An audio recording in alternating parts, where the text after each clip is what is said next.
Halo semuanya, kali ini kita akan lanjutkan lagi tentang yang namanya algoritma dan struktur data. Nah, untuk kali ini kita akan fokus ke yang namanya variasi dari list linear. Jadi kalau kita lihat kemarin, sebenarnya list linear itu nggak cuman sekedar list yang mengingat elemen pertama saja. Tapi kalau kita lihat kemarin, ada variasinya. Yang pertama ada stack, lalu juga ada yang namanya queue. Nah, sekarang kita akan kenal tiga variasi list linear yang lain lagi, yaitu pertama adalah list dengan pencatat elemen pertama dan elemen terakhir, lalu yang kedua adalah list dengan pointer ganda atau yang disebut dengan double pointer, dan yang ketiga adalah disebut dengan list sirkuler. Pertama-tama, masuk ke list dengan pencatat elemen pertama dan terakhir. Sebenarnya kalau dilihat-lihat, ini mirip banget dengan yang namanya queue di list linear. Karena queue di list linear juga sama ya, punya elemen pertama dan terakhir. Nah, perbedaannya apa? Perbedaannya adalah di sini operasinya tidak terbatas pada NQ dan DQ. Nah, kalau dilihat dari struktur datanya, kurang lebih di sini perbedaan dengan list linear biasa hanya pada bagian yang warna merah-merah aja. Jadi kalau kita lihat di sini ada head dan tail, lalu head dan tailnya di awal-awal akan diberi lambang none atau kosong. Oke, sekarang kita akan coba lihat apa sih yang terjadi dengan operasi-operasi dari list linear ketika kita mengubah struktur datanya. Pertama, kalau kita melakukan yang namanya insert last. Jadi, selalu ya, setiap kali kita melakukan insert, kita harus mempertimbangkan dua kasus, yaitu kosong dan tidak kosong. Kalau kosong, berarti head dan tail-nya akan diarahkan ke elemen yang ditambahkan. Jadi kalau lihat di sini, kondisinya gitu ya, head dan tail awalnya kosong, berikutnya dia akan diarahkan ke elemen yang baru, yaitu P. Nah, kalau tidak kosong gimana? Nah, kalau tidak kosong, baru kita lakukan yang di sebelah kanan. Apa yang terjadi? Yang terjadi adalah di sini, tail-nya itu disambungkan dengan elemen yang baru, yang warna kuning ini. Jadi istilahnya tail.next-nya diarahkan ke elemen baru, lalu berikutnya tail-nya diarahkan ke elemen yang kuning. Hasil akhirnya bisa dilihat di bawah. Jadi seperti ini. Nah, algoritmanya gimana sih? Kita lihat di sini. Tadi ya, ada dua kasus kan, kosong dan tidak kosong. Kalau kosong apa yang terjadi? Berarti head dan tail mengarah pada Q atau elemen yang baru ditambahkan. Sedangkan kalau tidak kosong, maka tail.next-nya diarahkan ke elemen baru. Setelah itu, tail-nya kita update menjadi Q. Itu yang namanya insert last. Sekarang coba kalau misalkan melakukan delete last. Jadi kalau di sini untuk delete juga sama, kita harus mempertimbangkan dua kasus, yaitu kasus dengan satu elemen dan kasus dengan banyak elemen. Kalau satu elemen dihapus jadi kosong, kalau banyak elemen dihapus jadi berkurang satu. Kalau kita cuma punya satu elemen terus kita hapus, maka yang terjadi seperti di sebelah kiri. Jadi, yang tadinya ada satu elemen diarah oleh head dan tail, maka head dan tailnya akan mengarah pada none atau kosong. Nah, sedangkan kalau banyak elemen apa yang terjadi? Nah, banyak elemen berarti kita harus membuang elemen paling ujung. Kalau kita ingin membuang elemen paling ujung, maka mau tidak mau kita harus memutuskan rantainya dari elemen kedua terakhir. Yang di sini dinamai dengan pref last.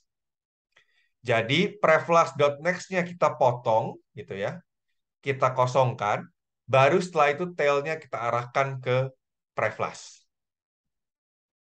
Kita lihat algoritmanya. Jadi pertama, kita ambil dulu elemen terhapusnya, yaitu pada posisi tail. Setelah itu, kita cek, dia satu elemen atau banyak.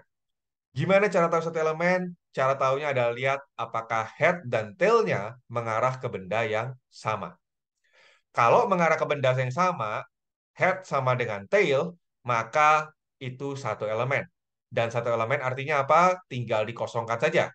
Head-nya none, tail-nya none, selesai, lalu kita return key-nya. Lihat di paling bawah. Sekarang, gimana kalau banyak elemen? Banyak elemen tadi dibahas, kita perlu yang namanya preflash. Nah, permasalahannya adalah di sini kita tidak tahu di mana itu preflash. Karena kita tidak tahu, maka kita perlu looping. Jadi preflash ini pertama diisi dengan head, lalu selama preflash.next-nya tidak sama dengan ekor, maka bergeraklah preflash. Preflash pindah ke preflash.next.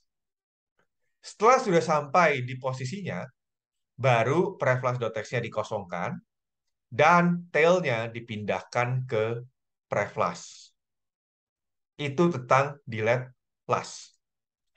Nah, untuk eksplorasi, sebenarnya di sini teman-teman bisa coba ke visualgo.net untuk bahasa Indonesia, lalu pilih yang namanya list. Nah, nanti di situ ada yang namanya DQ atau double ended queue di sini. Nah, di sini nanti teman-teman bisa coba nih, kira-kira kalau insert gimana, kalau hapus gimana, gitu ya. Tapi sama juga ya dengan materi-materi sebelumnya yang pakai Visual Go, gitu ya. Beberapa terminologi mungkin berbeda ya, yang ada di Visual Go dengan yang ada di slide. Jadi mohon nanti disesuaikan ketika mencoba. Oke, berikutnya adalah list dengan pointer ganda. Jadi di sini setiap elemen tidak hanya punya next, tapi juga dia punya yang namanya pref. Jadi kalau dilihat satu elemen itu punya 3 bagian sekarang, ada info, ada next, dan ada yang namanya pref. Nah, apa dampaknya di deklarasi data? Dampaknya hanya di kelas nodenya aja. Jadi kelas nodenya sekarang punya yang namanya pref. Dan pref ini awal-awal selalu diisi dengan kosong. Sekarang gimana kalau ingin melakukan insert first? Konsepnya, kalau list dengan pointer ganda, setiap kali kita menyambungkan dari depan ke belakang, alias next-nya kita sambungkan, maka kita juga harus menyambungkan yang namanya pref, yaitu dari belakang ke depan.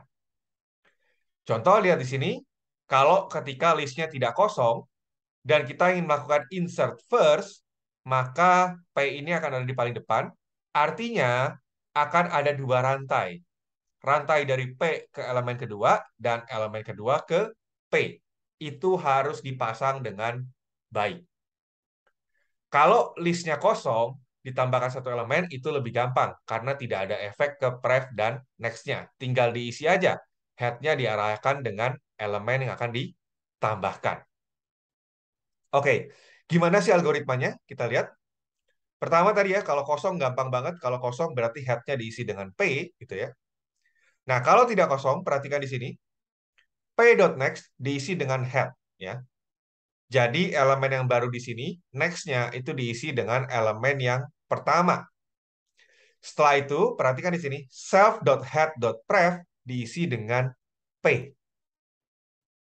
Artinya, di sini pref-nya dari head yang sekarang itu dikaitkan dengan elemen yang akan ditambahkan.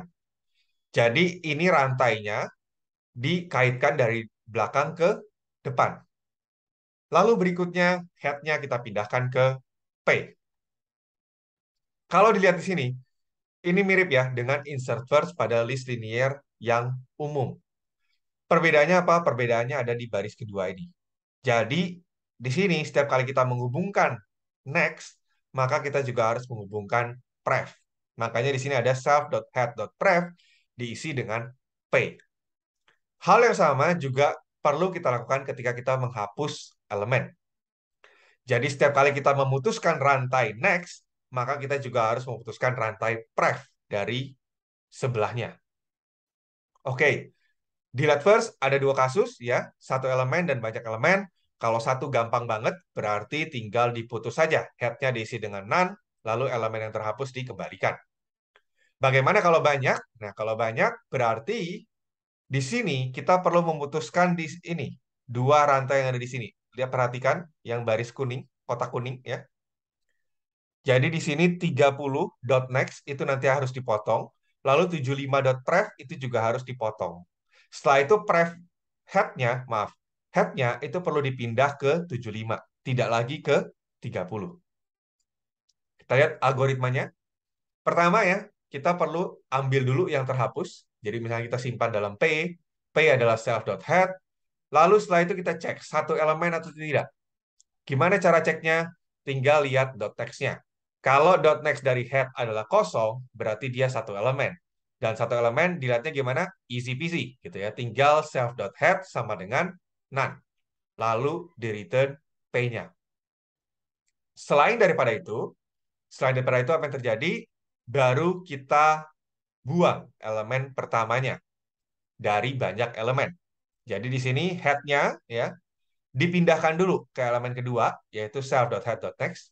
Setelah itu, head yang baru, berarti ada di elemen kedua, pref-nya kita kosongkan. Jadi kita putuskan rantainya. Tadi kalau lihat di sini kan, kita memutuskan rantai dari 30.next. Nah, setelah itu kita putuskan juga rantai 75.pref. Nah, setelah itu, p.next-nya diisi dengan none.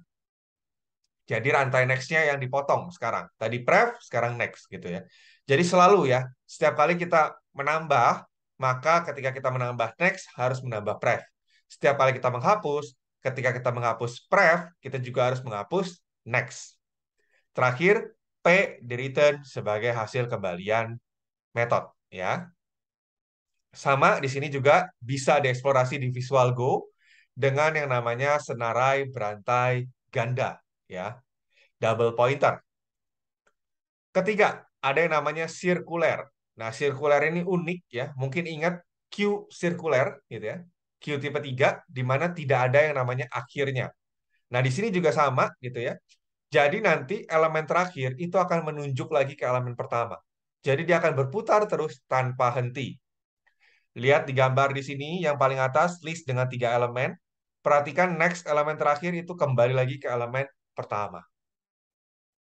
Lalu kalau satu elemen gimana? Memang tampak lucu sekali gitu ya. Tapi ya inilah adanya gitu ya. Jadi dia satu elemen dan next-nya menunjuk kepada diri dia sendiri. Deklarasi datanya tidak ada yang berubah sama sekali. Jadi tidak ada penambahan atribut di node maupun di list-nya. Sekarang kita coba gimana kalau kita melakukan insert first. Oke, sama ya, ada dua kasus, kosong dan tidak kosong. Kalau kosong, berarti head-nya di sini akan mengarah pada elemen yang akan ditambahkan, dan elemen yang ditambahkan tersebut next-nya akan mengarah kepada diri dia sendiri. Kalau listnya tidak kosong gimana? Listnya tidak kosong berarti di sini elemen yang baru akan ditambahkan sebagai elemen pertama, dan next-nya dari last itu akan pindah ke elemen yang baru.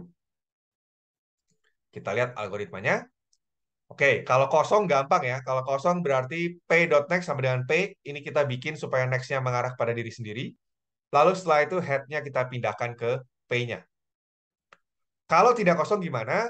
Kalau tidak kosong berarti kita perlu memindahkan next dari si last atau elemen terakhir. Pertanyaannya adalah kita tidak tahu siapa si last-nya. Karena kita tidak tahu, maka kita perlu cari dari depan. Jadi di sini last diisi dengan self.head, lalu selama last.next tidak sama dengan self.head, maka last diisi dengan last.next. Jadi dia akan mencari sampai di posisi ketika dia next itu adalah elemen pertama. Artinya apa? Kalau next-nya adalah elemen pertama, berarti dia sekarang ada di posisi elemen terakhir. Berikutnya di sini dibilang last.next-nya diisi dengan P.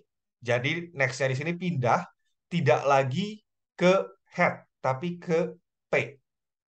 Nah, baru setelah itu P-nya diarahkan sebagai elemen pertama dari list-nya, yaitu P.next-nya diisi dengan self.head, dan terakhir self.head-nya diarahkan ke P-nya. Sekarang gimana kalau misalkan pengen delete first? Ya, kalau satu elemen, berarti kita tinggal putuskan head-nya, lalu next-nya di-none-kan atau dikosongkan. Kalau banyak elemen gimana? Nah, kalau banyak elemen, berarti di sini, pertama sama ya seperti list biasa, kita harus putuskan elemen pertama ini. Tapi berikutnya, karena dia adalah sirkuler, maka last.next-nya di sini perlu pindah. Tidak lagi ke elemen yang terhapus, tapi ke elemen kedua. Algoritmanya gimana? Bisa dilihat di sini. Jadi, pertama kita ambil elemen yang dihapus dulu, simpan ke dalam queue. Lalu berikutnya kita cek dia satu elemen atau tidak. Gimana cara cek satu elemen? Nah, di sini cukup unik. Kita ceknya dengan cara melihat apakah next dari head itu mengarah pada diri dia sendiri. Karena di sini kan kalau dilihat dot next-nya tidak ada yang mengarah pada none atau kosong. Setelah itu kalau sudah tahu, oh ini satu elemen, maka apa yang terjadi? Maka yang terjadi adalah tinggal key dot next-nya dikosongkan. Jadi kita hentikan dia mengarah pada diri sendiri. Setelah itu head-nya di nullin atau di none-kan. Selain daripada itu, maka yang kita lakukan apa? Pertama, kita harus cari last-nya dulu. Cara cari last-nya sama seperti insert tadi ya. Jadi last sama dengan self.head, lalu while last.next tidak sama dengan self.head, maka last sama dengan last.next.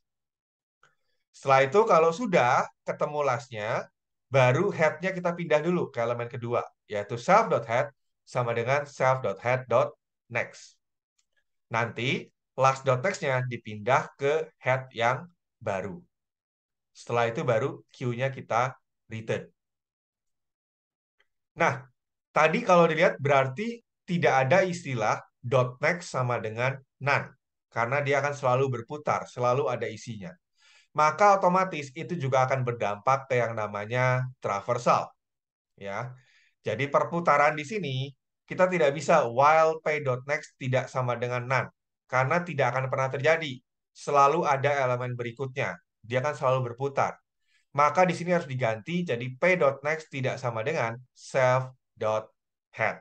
Sisanya sama ya, kita print infonya, lalu berikutnya p-nya kita pindahkan ke p.next.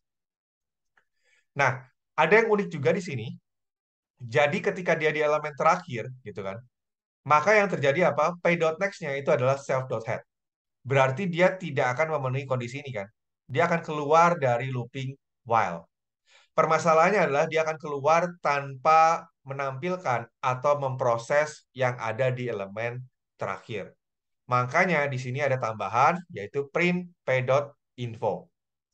Nah, nanti kalau teman-teman misalkan diminta, oh ya, bikin algoritma di list sirkuler untuk anggaplah menambah ya atau menjumlahkan. Maka nanti tinggal print ini diganti jadi penjumlahan sama juga dengan yang di bawah. Jadi dua kali penggantiannya. Begitu. Oke, seperti itu saja. Terima kasih.